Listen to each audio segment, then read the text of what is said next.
Halo teman-teman, udah lama gak konten ya. Nah, ini di depan saya udah ada Nakamichi Neo NA6000.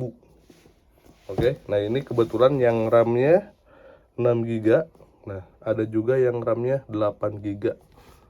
Nah, ini head unit yang relatif baru dari Nakamichi ya.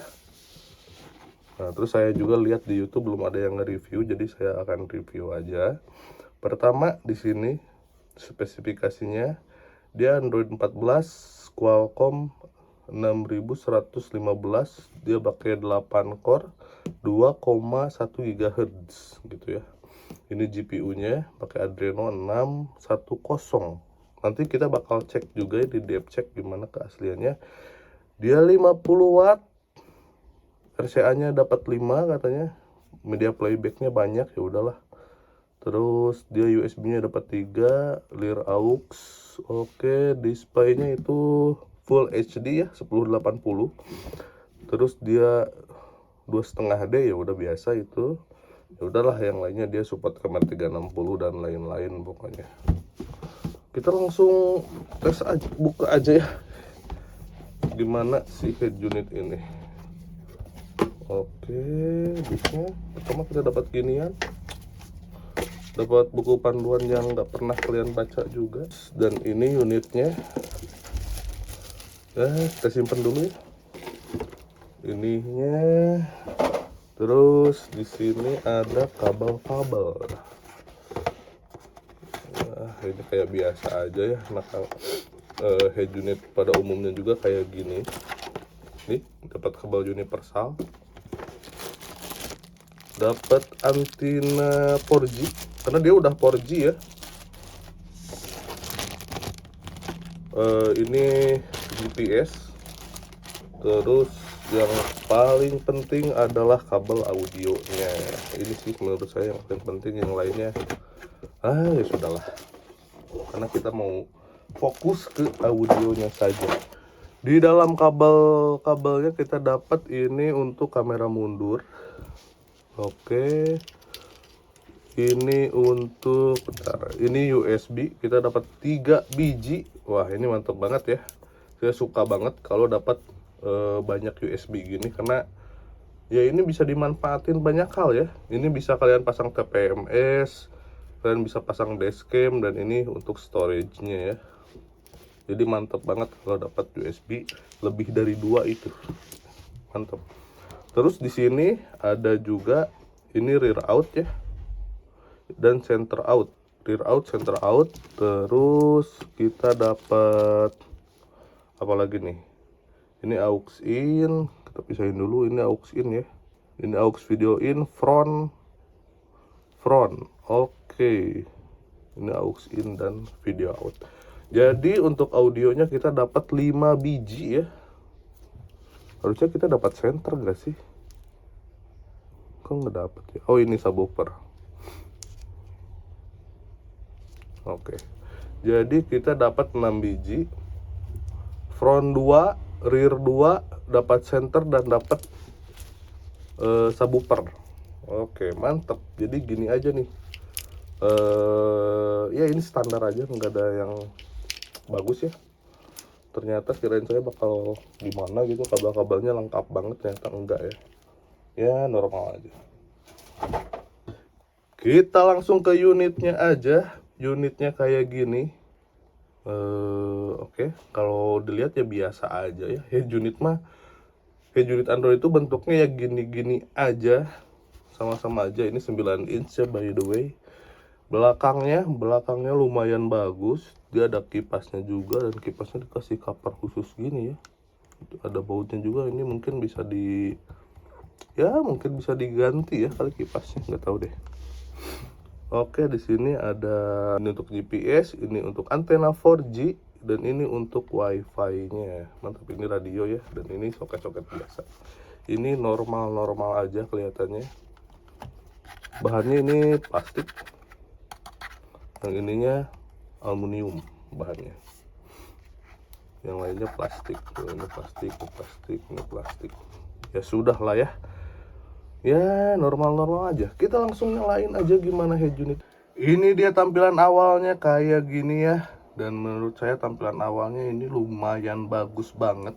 BTW harganya ini di 4-5 jutaan ya, tergantung lah kalian daerahnya di mana gitu, tapi harganya sekitaran segitu. Nah terus menu-menunya di sini komplit lah kayak Android biasa aja. Kalau Android mah udah pasti ada Play Store, ada Google Map dan lain-lain, udah tuh udah pasti udah ada gitu. Dia ada voice command-nya juga pakai Topal. Dia ada TikTok-nya. Gak tahu ya kenapa ada TikTok-nya di sini ya. Google Map lain-lain udah komplit pokoknya. Terus aplikasinya di sini ada kipas. Terus ini bahasa apa lagi nih? Modulita manurale. Nah pokoknya ini ada kipasnya, kalian bisa on offin kipasnya. Ada suhunya juga ya. Nah di sini ada suhunya gitu, suhu head unitnya ya, ini bukan suhu mobil. Terus di sini ada steering wheel kayak biasa head unit Android ya untuk connect ke remote steer. Terus di sini ada aux in, di sini ada DSP-nya.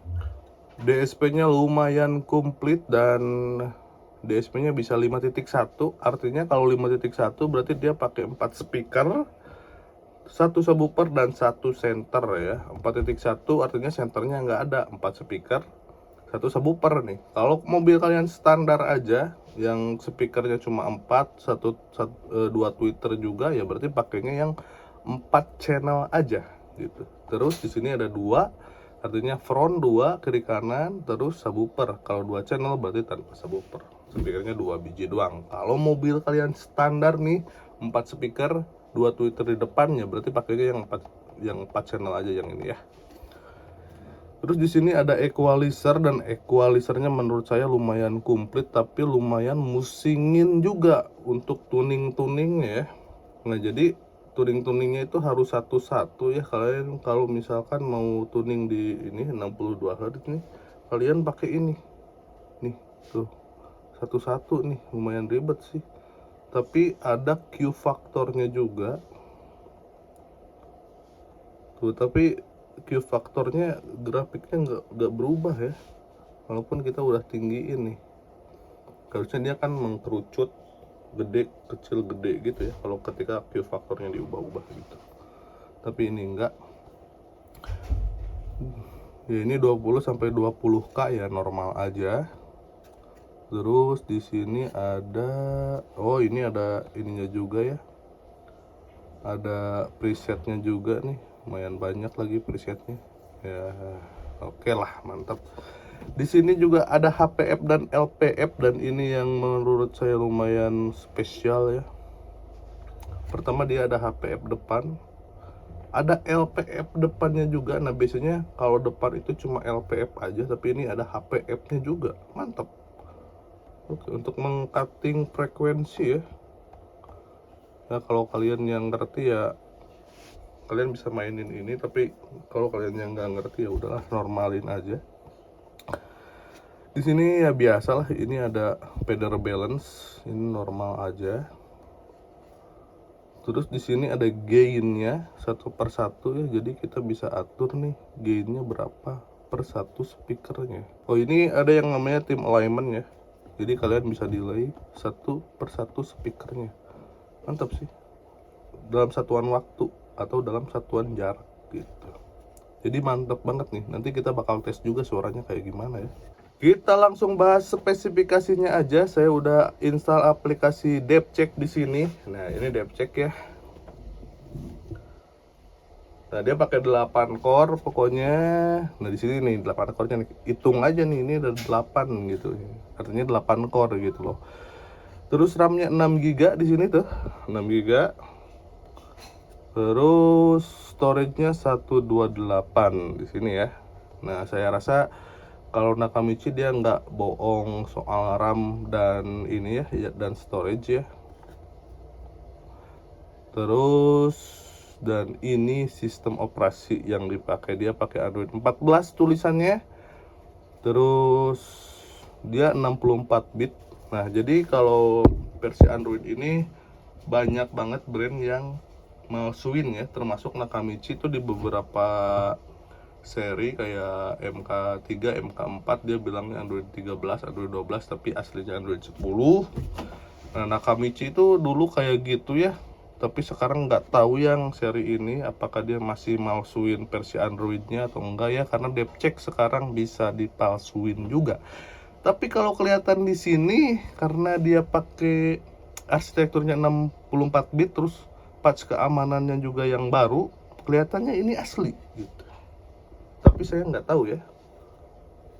Terus di sini dia pakai Snapdragon 662 11 nanometer ya. Nah, ini 4 core yang A53 dan 4 core yang 73. Ini GPU-nya. Ya kalian kalau mau lihat ini aja screenshot aja, layarnya Full HD 55 Hz. Dan 55 Hz-nya itu kerasa ya, beneran 55 Hz. Kerasa bener gitu loh. Karena beberapa tuh tulisannya 60 Hz, tapi pas saya rasa-rasa kok kayaknya nggak 60 Hz ya gitu. Tapi ini kerasa kok, jadi beneran smooth layarnya, kerasa ya. Kalau Hz-nya lebih gede, layarnya tuh lebih smooth ya gitu. Iya, DevCheck-nya segitu aja. Terus CPU Z-nya, kalau kalian penasaran ya kalian screenshot aja gimana sistem di ininya ya. 8 core sama pakai Qualcomm Snapdragon. Terus sistemnya dia pakai Android 14, API levelnya bener, dia di 34. Jadi kayaknya ini sepertinya legit Android 14 ya gitu. Tapi kalau kalau RAM sama memorinya saya rasa Nakamichi nggak akan bohong soal itu ya. Oke, segitu aja si spesifikasinya. Kita langsung tes real life-nya kayak gimana ya. Saya bakal buka YouTube. Apakah lancar? Oke, lancar banget malah. Ini lancar banget loh. Mantep ya, lancar, nggak ada masalah. Kalau kita buka map gimana? Map itu lumayan berat ya bagi head unit Android. Kalian jangan bandingin sama HP ya, jangan kayak orang bodoh gitu ngebandingin Android sama head unit Android sama HP kalian gitu. Ini mapnya, kalau map biasa ya pasti lancar ya, saya rasa nggak akan ada masalah ya. Kalau ada masalah sih keterlaluan ya, karena ini head unit harganya di atas 4 juta ya. Di 5 jutaan mungkin, kalau sama pasang di 5 jutaan ya, tergantung mobil kalian mobil apa juga. Oke, kalau mapnya lancar aja, nggak ada masalah. BTW ini GPS-nya nggak saya colokin ya karena males. Nah, kalau map biasa lancar, coba kita pakai map satelit. Nah, map satelit pasti lebih berat ya untuk ngerendernya. Jadi kalian bisa cek kalau head unit Android, dia ceknya di sini aja. Tapi kalian juga harus tahu diri ya, kalau head unitnya 1 jutaan jangan minta yang cepat banget dong gitu. Oke, ininya lancar ya tuh. Tuh. Nggak ada masalah sih. Nah, ini telat ngerender ininya aja, normal aja, di HP juga kayak gitu ya. Nah, terus bagaimana kalau kita pakai satelit, pakai medan ini yang 3D, pakai satelit aja deh, pakai satelit yang 3D, terus kita tampilin yang sama trafficnya. Nah, ini lebih berat lagi nih ngerender ginian gitu. Coba aja kalian di HP kalian, HP kentang kalian cobain gini nih, dia ada ngelag-ngelagnya nih biasanya ya. Dan ini lancar untuk ukuran head unit Android. Sekali lagi ya, untuk ukuran head unit Android. Dan menurut saya ini kayak kenceng ya. Bukan yang paling kenceng yang pernah saya cobain, tapi ini kenceng banget untuk di harganya. Gitu. Mantep banget. Oke, terus kita bakal cobain buka aplikasi apa lagi ya. Di sini nggak ada aplikasi apa lagi sih, Netflix juga belum saya loginin gitu. Kabarnya Netflix bakal di ban sama pemerintah Indonesia, tapi nggak tahu lah.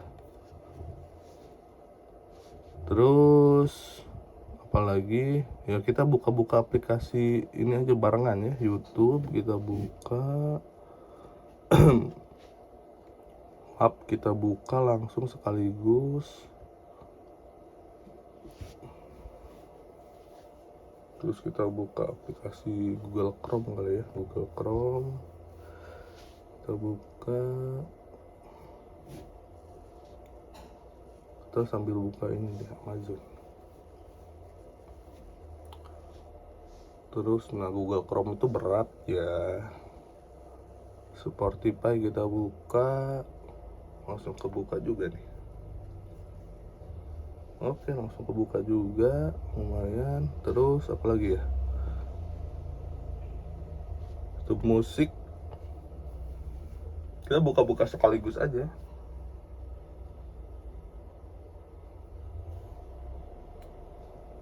YouTube musik buka, apa nih? Ini Google ini buka, normal juga, langsung kebuka juga. Ya udahlah, ini udah lumayan kenceng nih. Kita buka satu-satu, apakah dia ada nge-lag-nya nggak. YouTube langsung kebuka ya tuh, nggak ada loadingnya lagi. Kalau yang lambat biasanya ada loadingnya lagi nih. YouTube musik langsung kebuka juga, nggak ada masalah. Terus Google Chrome, mana Google Chrome ini langsung kebuka juga Google Chrome nya. Terus apa yang belum dibuka, map langsung kebuka juga. Jadi mantap ya, manajemen RAM-nya bagus. Jadi kalian buka-buka langsung aplikasi beberapa bisa langsung kebuka. Nah, saya mau cobain split screen-nya. Dan ini saya baru tahu cara split screen-nya tuh rada beda sama head unit lain ya. Nah, caranya ini ketika gini nih, kalian harus buka dulu si aplikasi yang mau di split screen dua-duanya. Nah, terus ini saya contohin YouTube sama map ya. Jadi pencet dulu ini, terus pencet ini. Nah, baru kebuka. Nah, ini saya mau cobain apakah lancar ya. Mute dulu suaranya. Apakah lancar ketika buka YouTube sambil buka map? Wah, lancar-lancar juga. Kita cobain di sini ke Monas.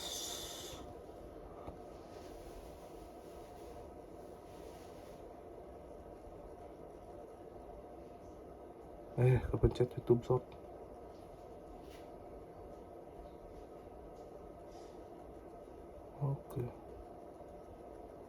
Oke tuh lancar. Ini saya buka sekaligus nih. Lancar-lancar juga, enak, gak ada masalah sih. Ini suaranya saya mute ya karena copyright. Oke, buka lancar, gak ada masalah. Jadi ini udah mantep banget di harganya. Tentu aja ada yang lebih cepat dengan harga yang lebih mahal. Kita langsung tes aja suaranya kayak gimana ya. Nah, ini pengetesannya pakai YouTube aja. Saya pakai speakernya itu tuh. Nah, ini speaker Massive Jepang yang jadul banget nih. Tapi ya lumayan lah suaranya gitu.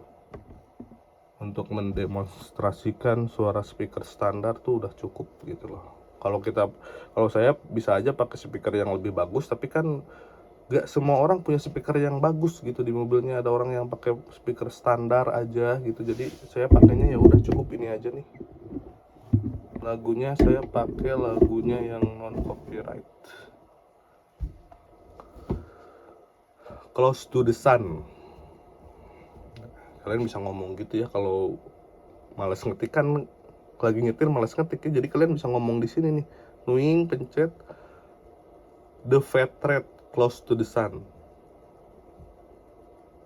Tuh, bisa gitu ya. Langsung nyalain aja.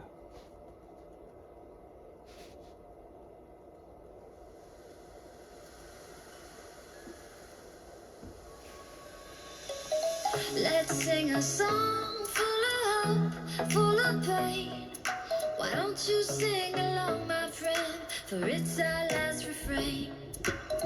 Forever young, ever strong, ever brave. Memories like this never end, no, they don't fade away. So when I'm gone, oh, when I'm gone, I'll be right there, close to the sun. Keep holding on, and I'll be right there, close to the sun, close to the sun.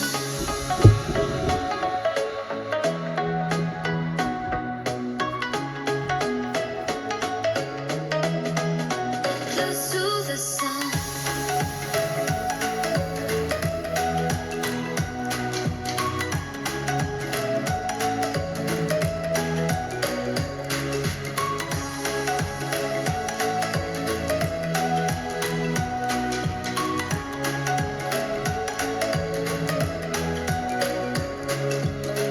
Here's to the ones who let shine through the rain, the ones who stood for something more. We won't forget your names. The tide is high, say goodbye, we set it sail, and all those midnight secrets told, we'll take them to the grave. So when I'm gone, oh, when I'm gone, I'll be right there, close to the sun. Keep Oke, udahlah segitu cukup ya untuk pengetesan suaranya. Ini menurut saya suaranya bagus beneran, dan ini volumenya baru volume berapa tadi? 10 ya? Ya 10 tadi, 10 atau 11? 10 lah. Tadi baru volume 10 tapi tenaganya udah keluar, udah mantep. Ini BTW speakernya 3-way 50 watt kalau nggak salah. Tapi suaranya udah mantep banget di volume 10, bassnya udah keluar gitu, udah mantep. Padahal equalizernya nggak saya apa-apain nih, equalizernya nggak saya apa-apain. Tuh, standar tuh, equalizernya standar tuh, rata ya, nggak saya tinggi-tinggiin gitu. Tapi suaranya udah keluar dan ini bagus menurut saya. Mungkin di review saya ini adalah suara head unit Android terbagus selama saya nge-review YouTube gitu ya. Dan kebetulan ini juga yang paling mahal sih yang saya review ya kayaknya ya. Jadi udah mantep banget. Nah, bagi kalian yang berminat untuk meminang head unit ini, sekali lagi bisa hubungi Doki Audio Mobil, nomornya di bawah ada ya. Saya lokasinya di Bandung. Dan bisa sekalian pasang di mobil apa aja yang kalian punya gitu. Nah, ini kebetulan saya pakai frame-nya si Innova Ribbon dari 2016 sampai 2025. Kayak gini frame-nya ya. Tapi kalian bisa pasang di mobil apapun lah ya. Silahkan konsultasikan terlebih dahulu. Mantep ya, mungkin gitu aja yang bisa saya sampaikan. Assalamualaikum warahmatullahi wabarakatuh.